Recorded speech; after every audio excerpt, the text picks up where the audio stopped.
നമ്മുടെ ഒരു വർക്കിന് വന്നതിന് വേണ്ടി ലണ്ടനാണ്. ലണ്ടന്റെ ടയർ വെയറിംഗ് ആണ് കംപ്ലൈന്റ്. രണ്ട് സൈഡും ഒരുപോലെ വെട്ടി ചെയ്യുവാണ്. കംപ്ലൈന്റ് വന്ന കസ്റ്റമർ പറഞ്ഞ കംപ്ലൈന്റ് ടയർ വെട്ടി ചെയ്യുന്നതാണ്. നമ്മൾ ചെക്ക് ചെയ്ത് നോക്കിയപ്പോൾ നല്ല ഇളക്കം ഉണ്ടായിരുന്നു, ടയർ നല്ല ഷേക്ക് ഉണ്ടായിരുന്നു.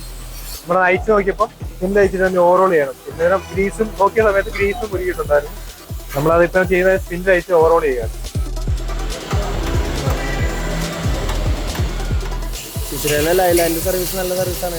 ഏത് സന്ദർഭത്തിൽ വന്നു കഴിഞ്ഞാൽ വണ്ടിയുടെ തിരക്കാനിൽ കയറിയിട്ട് നമുക്ക് പണി തരാറുണ്ട്. ഇതൊക്കെ നല്ല സർവീസാണ് ഇവിടുത്തെ. ഈ വണ്ടി വന്ന കാലം തുടങ്ങി നമ്മൾ വേറെ സർവീസ് സെൻ്ററുകളിലേക്ക് പോകാണ്ട് ഇപ്പോൾ മെയിൻലി വരുന്ന ഇവിടെയാണ്. എന്തെങ്കിലും സംശയങ്ങൾ വന്നാൽ ഞാനാണ് വിളിക്കാറ്. ഏത് ടൈമിൽ വന്നാലും നമുക്ക് കറക്റ്റായിട്ട് സർവീസ് ചെയ്ത് തരാറുണ്ട്. ടൈമിൽ നമുക്ക് വണ്ടി തരാറുണ്ട്. ഇന്ന് തന്നെ നമുക്ക് നാളെ ട്രിപ്പിളാണ് അർജൻറ്റാന്ന് പറഞ്ഞപ്പോൾ അരിഞ്ഞാട്ടം തന്നെയാണ് വന്നെല്ലാം ക്ലിയർ ആയിട്ട് നമുക്ക് ചെയ്തു തന്നെ. അപ്പോൾ സർവീസിനെ പറ്റി നല്ല അഭിപ്രായമാണ്. സ്പെഷ്യലായിരുന്നു ഞാൻ.